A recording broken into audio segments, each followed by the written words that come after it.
అనంతపురం ఉమ్మడి జిల్లాలో పెనుగొండ తెలుగుదేశం పార్టీకి అత్యంత పట్టున్న నియోజకవర్గం. అలాంటి చోట వైసీపీ అధికారంలోకి వచ్చిన ఎన్నికల్లో మొట్టమొదటిసారి బోణీ కొట్టగలిగింది. దాంతో పెనుగొండ ఎమ్మెల్యేకి మంత్రి పదవి కూడా దక్కింది. మరి ఏమైందో ఏమో వైసీపీ గత ఎన్నికల్లో ప్రయోగం చేసి చేతులు కాల్చుకుంది. ఉన్న ఒక బలమైన అభ్యర్థిని మార్చి మరో అభ్యర్థిని తెచ్చిపెట్టింది. ఎన్నికల్లో ఓడిపోయి ప్రస్తుతం పెనుగొండ వైసీపీ ఇన్ఛార్జిగా ఉన్న ఆ నేతను కూడా మారుస్తారన్న ప్రచారం జరుగుతుంది. అసలే బలహీనంగా ఉన్న చోట జగన్ పార్టీ ఎందుకు ఇన్ని ప్రయోగాలు చేస్తుంది? అసలు ఎన్నికలకు 4 ఏళ్లకు పైగా సమయం ఉన్న తరుణంలో వైసీపీ అధ్యక్షుడి లెక్కలేంటి? శ్రీ సత్యసాయి జిల్లాలో పెనుగొండ నియోజకవర్గానికి ఒక ప్రత్యేకత ఉంది. పెనుగొండ నుంచి టీడీపీ అనేక సార్లు అప్రతిహతంగా గెలిచి ఆ ప్రాంతాన్ని తన కంచుకోటగా మార్చుకుంది. టీడీపీ ఆవిర్భావం తరువాత అక్కడ కాంగ్రెస్ 2 సార్లు, వైసీపీ ఒక్కసారి మాత్రమే విజయం సాధించాయి. పెనుగొండ నుంచి పరిటాల రవీంద్ర 3 సార్లు వరుసగా విజయం సాధించారు. ఆయన దారుణ హత్య తరువాత రవి భార్య పరిటాల సునీత ఒక్కసారి పెనుగొండ నుంచి గెలుపొందారు. మొత్తంగా ఇప్పటి వరకు 8 సార్లు పెనుగొండ నుంచి టీడీపీ విజయం సాధించింది.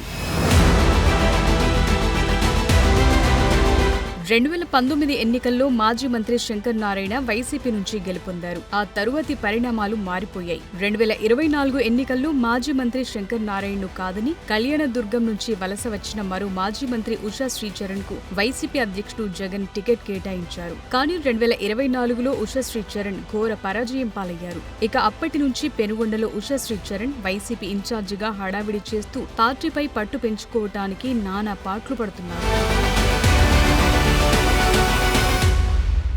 మరోవైపు వైసీపీ నుంచి అనంతపురం ఎంపీగా పోటీ చేసి ఓడిపోయిన శంకర్ నారాయణ తిరిగి పెనుగొండ నియోజకవర్గ వైసీపీ ఇన్ఛార్జి పదవి ఆశిస్తూ పావులు కదుపుతున్నారట. అందులో భాగంగా మండల స్థాయిలో తన వర్గీయులతో సమావేశాలు పెట్టి మాజీ మంత్రి ఉషా శ్రీచరణ్ కు వ్యతిరేకంగా పావులు కదుపుతున్నారట. పార్టీ అధ్యక్షుడు జగన్ ఇతర పార్టీ పెద్దల వద్దకు వెళ్లి నియోజకవర్గ ఇన్ఛార్జి పదవి శంకర్ నారాయణకి ఇవ్వాలని పెనుగొండ సెగ్మెంట్ పరిధిలోని మండలాల నేతలు ఒత్తిడి తెస్తున్నారట. అందులో భాగంగా సోమందేపల్లి, గోరంట్ల తదితర మండలాల్లో శంకర్ నారాయణ వర్గీయులు రహస్యంగా సమావేశం నిర్వహించి తమ డిమాండ్ని అధిష్టానం దృష్టికి తీసుకువెళ్లినట్లు తెలిసింది.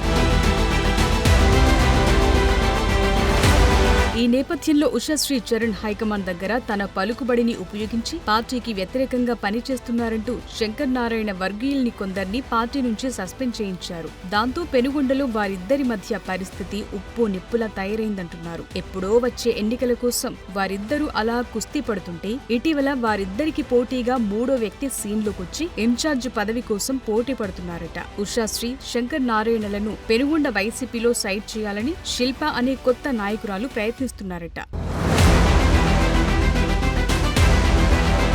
సడన్ గా ఈ శిల్ప ఎవరు అనుకుంటున్నారా? 10 ఏళ్ల క్రితం పెనుగొండలో ఒక వెలుగు వెలిగిన కాళేశ్వరం బాబా సతీమణి ఈ శిల్ప. పెనుగొండలో సాయి కాళేశ్వర్ ఉన్నప్పుడు మంచి క్రేజ్ ఉండేది. ఆయన Shirdi Sai global trust chairman గా సేవా కార్యక్రమాలు కొనసాగిస్తూ మంచి పేరు తెచ్చుకున్నారు. ఆ సేవా కార్యక్రమాలు సాయి కాళేశ్వర్ ఆశయాలను మరింత విస్తృతపరచాలి అంటే రాజకీయాలే సరైన వేదిక అని శిల్ప నిర్ణయించుకున్నారట. త్వరలో వైసీపీలో చేరి ఇన్ఛార్జ్ బాధ్యతలు తీసుకోవటానికి ఆమె పావులు కదుపుతున్నారని శిల్ప అనుచరులు చెప్తున్నారు.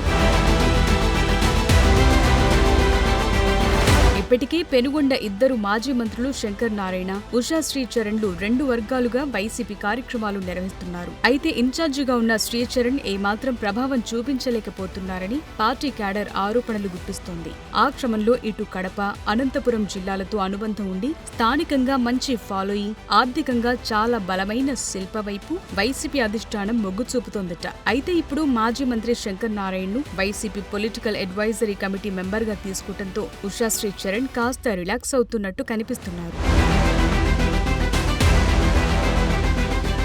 ఇలాంటి పరిస్థితుల్లో జిల్లా పార్టీ అధ్యక్షురాలిగా కూడా బాధ్యతలు నిర్వహిస్తున్న పెనుగొండ వైసీపీ ఇన్ఛార్జ్ ఉషాశ్రీకి శిల్ప రూపంలో మరో తలనొప్పి ఎదురైందంటున్నారు. జిల్లా పార్టీ అధ్యక్షురాలిగా ఆమె పెద్దగా ప్రభావం చూపించటం లేదన్నది బహిరంగ రహస్యమని వైసీపీ నేతలే వ్యాఖ్యానిస్తున్నారట. ఆ క్రమంలో శిల్ప పోటీలోకి రావడంతో ఉషాశ్రీ చరణ్ పెనుగొండ టికెట్ పై తెగ టెన్షన్ పడుతున్నారట. అదలా ఉంటే పెనుగొండ టికెట్ ఇచ్చినా ఇవ్వకపోయినా వైసీపీలోనే ఉంటారని శంకర్ నారాయణ చెప్తున్నారు. ఉషాశ్రీ చరణ్ మాత్రం పెనుగొండలో అవకాశం దక్కకపోతే బీజేపీలో చేరి కర్ణాటక నుండి లోక్సభకు పోటీ చేసే ఆలోచనలో ఉన్నారట. శిల్పకు వైసీపీ ఇన్ఛార్జి బాధ్యతలు అప్పగించడాన్ని స్వాగతిస్తున్నామని పెనుగొండ వైసీపీ శ్రేణులు అంటున్నాయి. అయితే వైసీపీలోకి ఎంట్రీ ఇస్తారన్న ప్రచారాన్ని శిల్ప ఖండిస్తున్నారట. తాను కేవలం సేవా కార్యక్రమాలు మాత్రమే చేస్తానని, రాజకీయాల్లోకి ఇప్పుడే రానని తన అనుచరుల దగ్గర చెప్పినట్లు తెలుస్తోంది. మరి చూడాలి పెనుగొండ వైసీపీ ఇన్ఛార్జి బాధ్యతలు జగన్ ఎవరికి కట్టబెడతారో.